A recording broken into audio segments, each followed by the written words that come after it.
Hello and welcome to this edition of Winsskins. I'm Father Jim Korda. Winsskins is a program that features reflections on the lives of the saints and the sacred scriptures, along with a variety of issues and topics, all from a Catholic perspective. Winsskins is brought to you through the annual Bishop's Appeal, the Catholic Communication Campaign, and St. Paul's Catholic Books and Gifts, a division of the Society of St. Paul. On our program today, I will interview Sister Jerome Corcoran on the 75th anniversary of the Diocese of Youngstown. It is from the television series called Spotlight. We will also hear more information on the life and times of St. Januarius, and today, as the Church celebrates the 24th Sunday in Ordinary Time, we will get a deeper insight into those particular Sunday readings. That and more on Winsskins.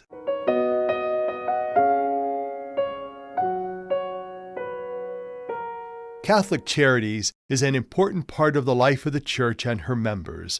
To share with us an important issue is Adrienne Curry. With me now is Adrienne Curry, who is the Director of Social Action for the Diocese of Youngstown.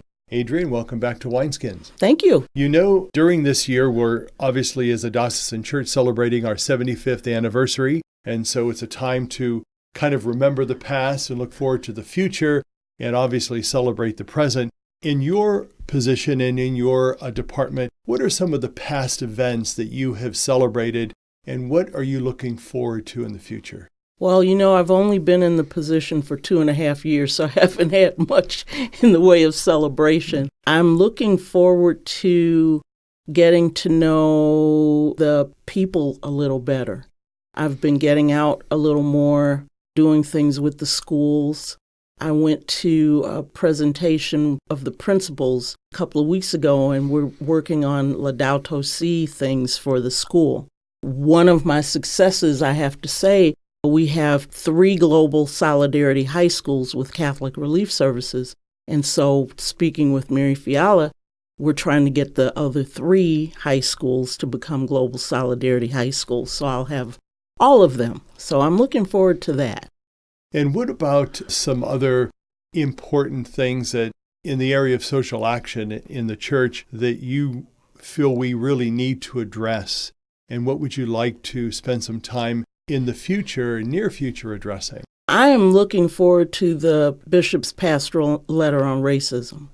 I think we can do a lot with that here in the Diocese of Youngstown. I know the bishop, before he got ill, was saying that we were going to do something with that. It's a big interest for me, so I'm looking forward to reading it and going through the study guide and seeing what can be done.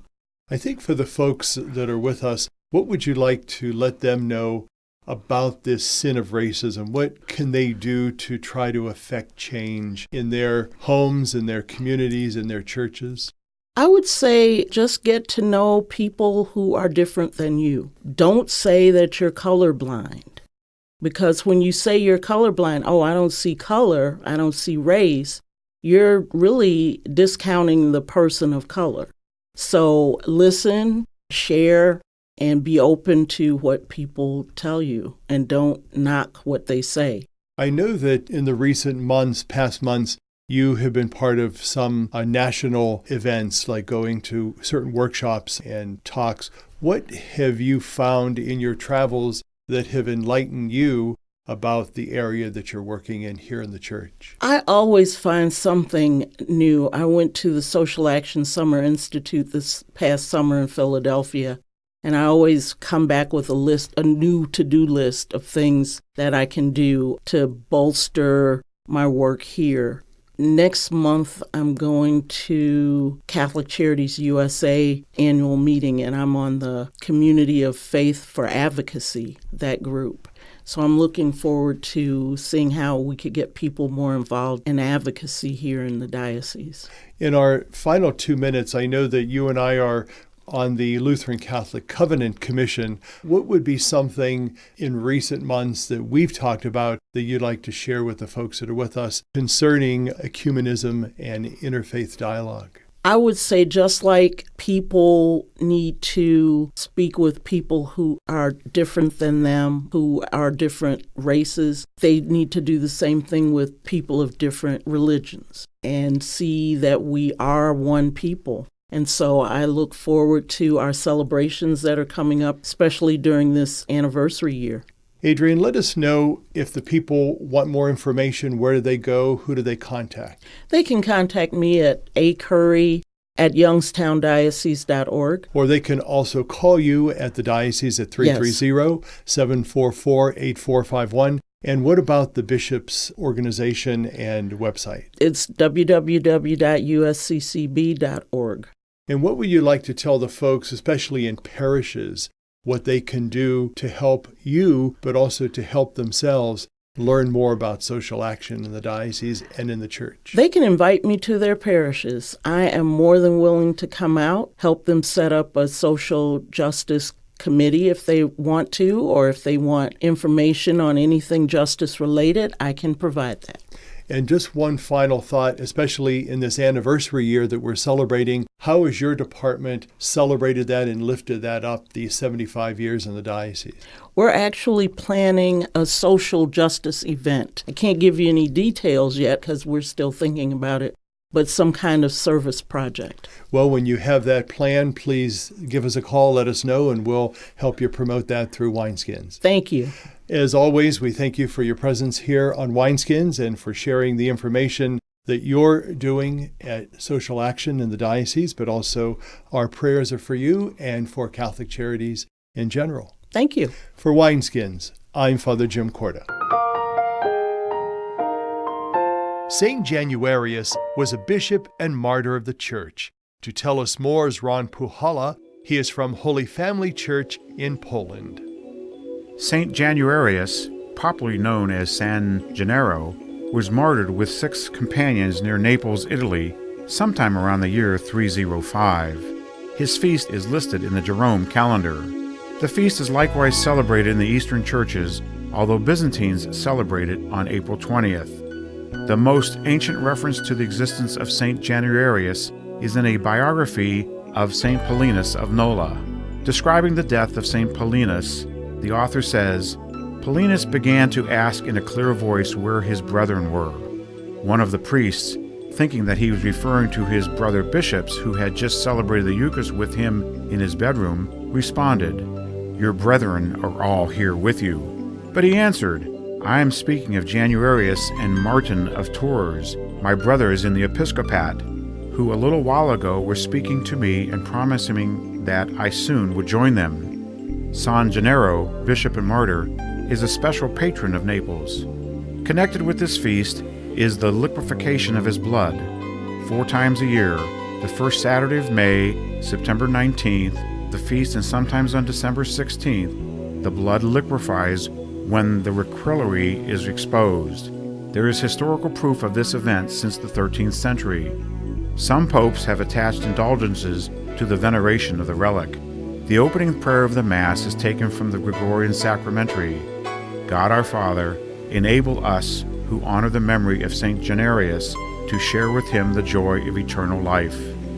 The feast serves to remind us of the importance of the office and ministry of a bishop. The excerpt from a sermon of St. Augustine in the Office of Readings contains a significant statement. This is why being set above you fills me with alarm, whereas being with you gives me comfort. Danger lies in the first, salvation in the second. Apart from the seemingly miraculous liquefaction of the blood, the veneration of San Gennaro has a firm foundation because, as we read in Lumen Gentium, we seek from the saints examples in their way of life, fellowship in their communion, and the help of their intercession. This constitutes the relevance of this feast to our day. For Winsskins, I'm Ron Puhala. I'm talking with Sister Jerome Corcoran, and we're celebrating the 75th anniversary of the Diocese of Youngstown. Sister, in your many years as a religious woman, you have come in contact with lots of people over the years. Are there any particular people, priests, religious, that you found significant and inspirational in your life that you'd like to share with us? Yes, there were a good many. I've been here a while, you know. You meet people if you're here a while. Sure. but there were a great many. And with regard to the priests, when I was a child growing up and attending St. Columba's School, and the church was the church then and not yet the cathedral, Monsignor Trainer, and before him, Father Mears, were civic powers. Monsignor Trainer was into civic things as well as doing beautiful church and a beautiful rectory and I think 4 assistant priests and a school that was to be proud of. But Monsignor Trainer was influential in civic matters. A little bit later than that, Monsignor Nash at St. Edward's. He probably had the richest parish in our area. He was very good about having fundraisers for the poor and interested his wealthy people in doing that. He had the whole range of income people too, but he had a great school and also a junior high. He was known to be influential. He was very good to the Italian sisters, the Oblates, when they came, and very interested in helping them get started.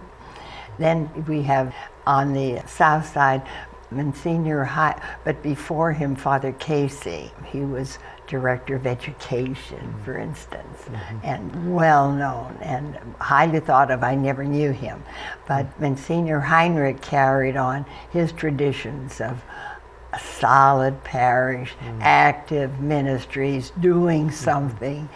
Monsignor Stepanovich over at St. Peter and Paul's was another power when I was down there. He was very close to his people and to his staff in the school and very informed of everybody's condition and needs, and he was able to get his people to contribute valiantly, like maybe a little more than they could afford. But it's a tribute to him that that church still has some finances to keep it going. That's Monsignor Stepanovich. And we have any number, and of course in Canton there were some too that were outstanding. But we can be proud of the priests and the image they've projected. Now, Sister, can you tell us how long you've been an Ursuline sister? I think it's 82 years. Beautiful. Let's see, 1933, 1935 to 2018. Beautiful, 83 sister. years. Now, in those many years, how have you seen the Ursulines live up to their charism for the glory of God alone?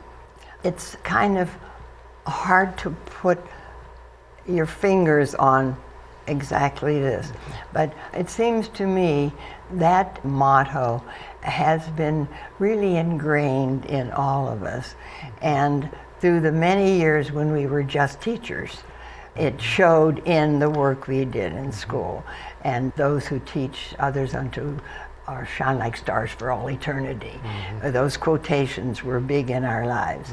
And so when we were only teachers, it was easier, like, to point to objective growth or development. And now that we have many interests, depending on the sister's own abilities, or it's still hard to put your finger on it, but it seems to me it's the spirit. If it's good, I should do it, and God will be glorified and people will be helped. I think that's about the way it works out. And what do you like best about being a sister? What I like best about being a sister, let's do the selfish things first. Okay. I had wonderful opportunities. I couldn't have had a fuller education. And then I've always been blessed in being with groups of our sisters. I never had to live alone, and I didn't go to the missions, but I've always lived with groups. And there's a lot that's unsaid in groups that solidify the groups and keep them together and keep them humming. I've had wonderful groups. Now that healthcare is so, we've had so many good benefactors, so many. I hate to say a name because then I'm leaving out some other name. Sure. But for the 83 years, I remember how we've had significant benefactors, and the doctors, there were years and years and years, we didn't have any health care. There were doctors who provided care, and Jewish doctors. I should mention the Jewish people in my life. The Jewish people have been very supportive of my ministries, very supportive and very responsive with money and services. They've just been wonderful. And many Protestants, so that like what I was doing didn't look like a special Catholic thing. They felt it was good to do. So we're very blessed with that now, and marvelous benefactors. One of the things I like very much now is at the Ursa Mother House in our chapel, we welcome families. And it's so nice. We might have 3 or 4 families with their children of a Sunday. That is wonderful. It's closer to what we're doing than just ourselves. Sure. Well, Sister Jerome Corcoran, it was a pleasure to have you on our show. Thank you for enlightening us as we celebrate our 75th anniversary as a diocese, and God bless you. Thank you, and God bless you. And thank you for being with us. Have a good day, and God be with you. For more pertinent information and to listen to Winsskins, visit www.doi.org, the website of the Catholic Diocese of Youngstown. Stay with us. We'll be back in a moment. The first Catholic parish established in Portage County in 1831 near Randolph-Suffield was St. Joseph Church. Years later, John Newman, who would become the first American male to be canonized, was sent there to give a mission to help heal the divisions that occurred between the German Catholics who had settled there. Perhaps that is what made him a saint. The parish is also noted for its school, which dates back to 1832, being the oldest English-speaking school west of the Alleghenies. The church is also famous for its Lourdes Shrine, which has welcomed pilgrims since 1927 and is the only exact replica of the world-famous grotto at Lourdes in France. Congratulations, Catholic Diocese, for celebrating 75 years with pride in the past and faith in the future. Church World Service believes that being self-reliant is a joy everyone should share. So around the block or around the world, share the joy. Miles from the first Catholic parish in all of Ohio, in a place called Canton, Catholics gathered in 1817 to celebrate Mass with Father Fenwick. Because of limited building space, the Mass was held outdoors under a huge oak tree. The spot, near the present Church of St. John the Baptist, which was established in 1823 as the second oldest parish in the Diocese of Youngstown. The oak tree grew there until 1906, when it was struck by lightning. To preserve it, the parishioners took the wood and carved a chair out of it, which remains in the church today. In 2012, St. John the Baptist was elevated to a basilica. Congratulations, Catholic Diocese, for celebrating 75 years with pride in the past and faith in the future. Our song today is from the CD called Sing Your Praise. It is by the Daughters of St. Paul.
And now I'll share my reflection on the readings for the 24th Sunday in Ordinary Time.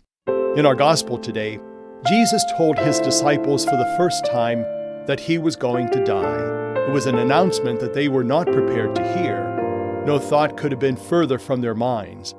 At the very point that they were convinced that Jesus was the long-awaited Redeemer, spoken of by the prophets, he began to teach them that he had to suffer, be rejected by his own people, and be put to death. They weren't ready to hear that, and neither are we.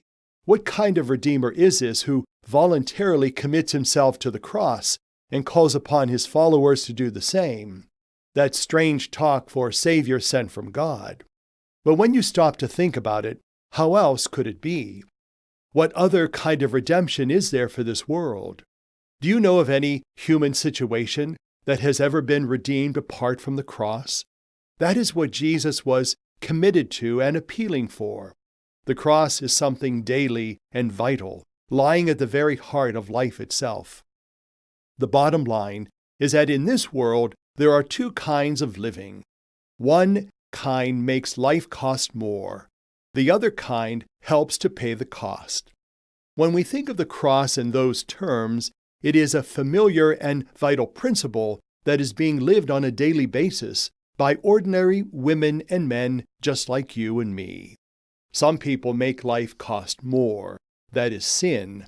Other people help to pay the cost, that is cross-bearing. You can see that truth everywhere you look. Start with the home. There are some people who make home life cost far more than it should. It may be children who are rebellious and uncooperative.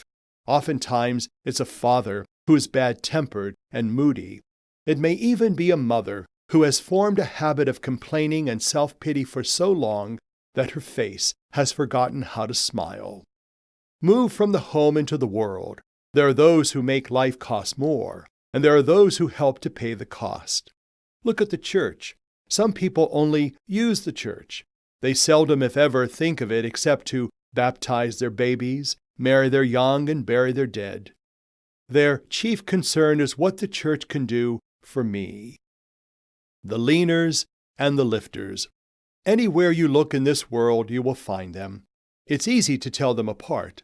The leaners approach life with their hands out and their palms up. Their first question is, what's in it for me? The lifters approach life with their sleeves rolled up and tools in their hands. Their first question is, what can I do to help? The cross is more than just an ancient instrument of death. It is an eternal principle of life. Everywhere we look, there are people making life cost more, and there are other people helping to pay the cost. For you and me, there is no middle ground. We're involved whether we like it or not. Our only choice concerns the nature of our involvement.